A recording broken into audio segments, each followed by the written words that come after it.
여러분 안녕하십니까? 오늘은 7일의 황금사슬 고린도전서 1장 30절에 대해서 은혜를 나누도록 하겠습니다. 슬라이드를 보면서 하도록 하겠습니다. 네, 먼저 진리의 황금사슬 고린도전서 1장 30절부터 한번 읽어보겠습니다. 너희는 하나님께로부터 나서 그리스도 예수 안에 있고 예수는 하나님께로서 나와서 우리에게 지혜와 의로움과 거룩함과 구식함이 되셨더라. 여러분 이 말씀을 가만히 보면 정말 우리 기독교 진리 가운데 아주 중요한 보물 같은 것이 서복에 들어있습니다.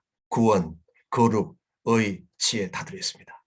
하나님께서 우리를 사랑하여 주셔서 예수님을 통해서 이 네 가지를 USB에 담아서 우리 마음에 마치 청동이에 끌로 그를 새기는 것처럼 우리 마음판에 쭉 새겨준 것입니다. 근데 사실은 오늘 이 주제는요 굉장히 저도 힘들고 또 버겁고 그러나 반드시 한 번은 그 지나가야 될 길이기에 바로 오늘 그 길목에 우리가 들어선 것입니다. 그래서 오늘 이 네 가지에 대해서 한번 은혜를 나눠보도록 하겠습니다. 이 주제는요, 그리스도 형상을 닮아가는 삶입니다. 오직 예수님만을 자랑을 하자. 이 말씀을 생각할 때 여러분 하나 또 생각나는 게 있을 것입니다. 바로 의로움, 믿음으로 우리가 의롭게 된다. 이신칭이 바로 종교 개혁의 근본이 바로 의로움 아니겠습니까? 우리가 믿음으로 의롭게 된다. 그것도 한번 우리가 또 상상해 볼 의미가 있는 것 같습니다. 자, 그러면 이제 먼저 그리스도인은 어떤 구원의 과정을 거치는가? 하나님께로부터 나온다. 참 놀라운 신비요 진리가 아닐 수가 없는 것입니다. 그 다음에 또 창세전에 택하여 주셨더라.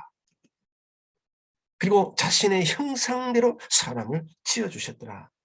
이거는 중요한 의미가 있습니다. 왜냐하면 하나님의 형상대로 지음을 받았다. 그 말을 다른 말로 바꾸면 하나님과 우리 사이에 어떻게 해요? 예, 관계적 대화, 인격적 대화를 할 수 있는 존재가 되었더라. 그거를 의미하는 것입니다. 그 다음 그리스도의 피뿌림을 받게 우리가 택함을 받았더라. 결국은 우리가 이제 예수님의 피를 피뿌림을 받아서 우리는 제사함이 이제 다 이루어지게 되는 것이 아니겠습니까? 그리고 결국은 이제 우리가 예수 믿음으로 말미암아 예수의 영과 우리 영이 이렇게 연합이 됩니다. 그래서 우리는 결국은 연합된 존재, 저희 영과 합한 자는 한 영이 되는 것입니다. 그래서 예수님의 인격, 나의 인격, 그래서 나는 항상 예수님 인격을 참 이렇게 닮아가야 되는 것입니다. 그 다음에 이제 하나님과 화목하게 되고요. 결국 화목하게 됨으로 말미암아 이제 우리는 양자의 영을 부여받고 또 하나님의 자녀가 되는 권세를 얻고 결국 이제 우리는 베드로전서 2장 5절의 말씀처럼 선지자로서 살게 됩니다. 제사장으로서 왕으로서 그런 신분을 얻게 되는 것이죠. 결국 이제 궁극적으로 우리는 예배를 위해 존재하는 자가 됩니다. 이렇게 우리가 하나님으로부터 지혜도 받고 어려움도 받고 거룩함도 받고 구원함을 가졌으면 결국 여러분과 제가 할 일은 딱 하나입니다. 피조물인 우리는 하나님 앞에 이렇게 자꾸 찬송의 제사를 드리고 정말 우리가 하나님 앞에 진실로 무릎 꿇어서 예배드리는 자 바로 그것이 하나님의 놀라운 은혜 하나의 축복이 되는 것입니다. 그래서 진리의 황금사슬 고린도전서 1장 30절의 말씀은요. 너희는 하나님께부터 나온다. 또 그리스도 예수 안에 있다. 또 지혜가 되시고 어려움이 되시고 거룩함이 되시고 구속함이 되신다. 이 말씀을 한번 찬찬히 들여다보면요. 어떤 의미가 숨어 있느냐면 굉장히 웅장합니다. 그리고 굉장히 위험이 있습니다. 그리고 굉장히 존귀하고 그리고 인격적입니다.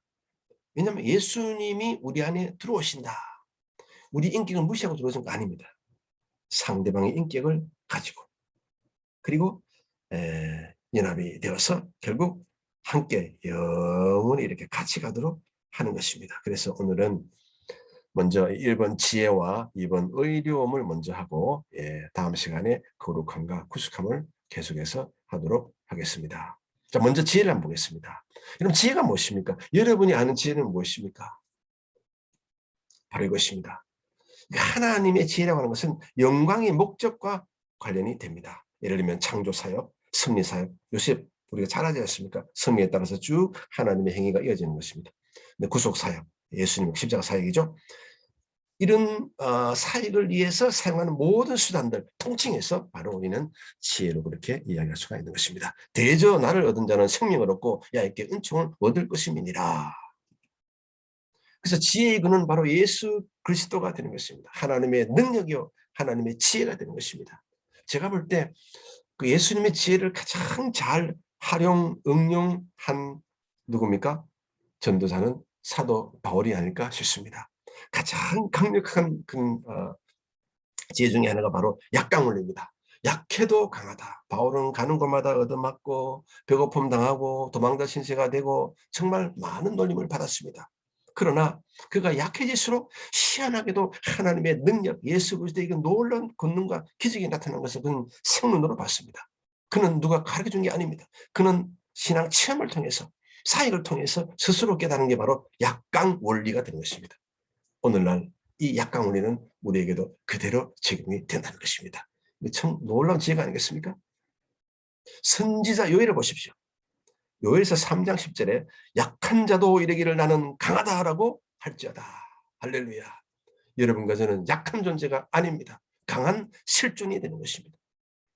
이 약강 원리를 우리 삶 속에 마음껏 우리가 활용하십시다. 그러면 놀라운 삶의 변화가 일어나고 성장이 되고 변혁이 일어나게 될 것입니다. 그 다음 지혜의 속성을 보면요. 우리가 너무나 잘 압니다. 뭐 성결하고 또 화평하고 간용하고 양순하고 또 긍휼과 선한 은혜가 가득하고 편견과 거짓이 없더라. 자, 그래서 우리가 지혜를 얻으려면 그냥 예수님을 품에 늘 안고 있는 것을 상상해야 되는 것입니다. 여러분 제가 언젠가 말씀드렸습니다. 믿음 생활은 곧 상상의 생활이다.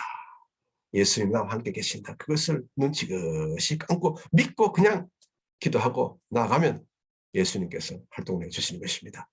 그래서 하나님을 경외하고 예수님 품에 안고 주의 계명과 증거 그리고 항상 하나님 말씀을 순종하는 삶. 신명기 29장 9절의 말씀처럼 주의 약속을 주의 말씀을 우리가 순종해 나갈 때 우리 모든 삶이 형통하게 되더라는 것입니다. 그 다음 이제 정말 중요한 종교개혁의 핵심 아니겠습니까? 이신칭이 믿음으로 구원을 얻는다. 믿음으로 의롭게 된다. 의로움의 은혜에 대해서 한번 보도록 하겠습니다. 먼저 한번 로마서 3장 24절 읽어볼까요? 예수 안에 있는 속량으로 말미암아 하나님의 은혜로 값없이 의롭다 하심을 얻은 자 되었느니라. 여기서 값없이 이 은혜를 보면요. 너무나 고귀하고 너무나 큰 보물이기에 그냥 값없이 주는 거예요. 인간의 힘으로는 도저히 손에 잡을 수 없는 것이기에 하나님께서 우리에게 그냥 선물로 안겨준 것입니다. 그래서 믿음으로 우리가 이제 어렵게 되는데요. 아브라함이 야훼를 믿으니 그를 의로 여기시고 이 장면을 상상이 나십니까? 잠자는 아브라함을 하나님이 깨워서 바깥으로 새벽에 불러냅니다.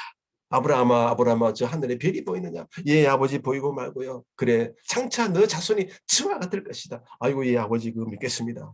그때 하나님께서 아브라함에게 말하기를 너는 내 말을 순종하고 따라오니 너는 의롭다. 그 말이 바로 이겁니다. 창세기 15장 6절 아브라함이 야훼를 믿으니 그의 의로 여기시고 믿음과 의가 같이 가는 것입니다. 그래서 의는 말씀을 믿고 순종하는 것이다. 그래서 사도 바울은요. 로마서 1장 5절이 어떻게 보면 그 로마서 전체 내용을 아우르는 그런 내용이기도 합니다. 바로 사도 바울은 가는 곳마다 하나님 말씀을 세우기를 원했고 그 말씀을 통해서 그 말씀을 선포하고 또 전달해서 선포해서 명령해서 그 말씀을 순종하게 했습니다. 이게 바로 사도 바울의 그 사역의 핵심이 되는 것입니다. 가는 곳마다 말씀을 믿어 순종케 하였더라. 바로 뭡니까? 의로움의 사역을 한 것입니다. 그래서 오늘날 여러분과 저도 이 말씀을 다른 사람들로 하여금 믿게 하는 것, 이게 정말 놀라운 사역이 되는 것입니다. 공히 여러분과 저는 그 일을 할 수 있다는 것입니다. 할렐루야. 그 일을 할 때 진정으로 우리는 하나님의 자녀로서 피조물로서 우리는 하나님 앞에 정말 뜨뜻한 삶을 사는 것이 아니겠습니까? 여기서 의롭다라고 하는 것은 말입니다. 한 번도 죄를 짓지 않은 상태, 하나님 앞에 부끄러움 없이 설 수 있는 자격을 갖춘 자다. 그리고 마귀로부터 결코 참소받지 않는 상태를 이야기를 합니다. 참고하시고요. 그 다음에 이제 하나님의 은혜, 의로운 삶을 사는 것이다. 너희는 먼저 그의 나라와 의를 구하라. 예. 왜 하나님께서 너희는 먼저 그의 나라와 의를 구하라 그랬을까요? 그 말을 찬찬히 한번 생각해 보세요. 의인은 하나님의 놀라운 핵심부입니다. 중심축입니다. 모든 것은 의로 통합니다. 그런데 우리가 의로운 삶을 노력하면 노력할수록 대항자, 대적자가 있습니다. 바로 마귀입니다. 언제나 마귀는 우리로 하여금 육체의 일을 하도록 합니다. 예를 들면 우리 지성의 눈을 자꾸 멀게 하고요. 또 감성의 제약으로 꽉 채워주고요. 우리의 의지는 고집, 교만, 불순종으로 꽉 차게 합니다. 다른 말로 하면 이 머리는 항상 하나님 말씀을 생각해야 되는데 항상 자기만 생각하는 거예요. 그리고 이 마음, 이 감성, 하나님만을 기쁘게 해야 되는데도 불구하고 자기를 기쁘게 하는 것입니다. 그리고 내 이 몸의 모든 의지는 어떻게 해요? 하나님의 뜻을 따라가야 되는데 불구하고 나를 그리고 내 중심으로 내 뜻을 자꾸 주장하는 것입니다. 그래서 시편 97편 2절에 의와 공평이 하나님 나라의 기초라. 참으로 놀라운 은혜의 말씀이 되는 것입니다. 그래서 이 진리의 황금사슬 고린도전서 1장 30절 지금까지 우리는 다시 한번 읽어보겠습니다. 너희는 하나님께로부터 나서 그리스도 예수 안에 있고 예수는 하나님께로 나와서 우리에게 지혜와 의로움과 거룩함과 구속함이 되셨으니 32절까지요. 기록된 바 자랑하는 자는 주 안에서 자랑하라.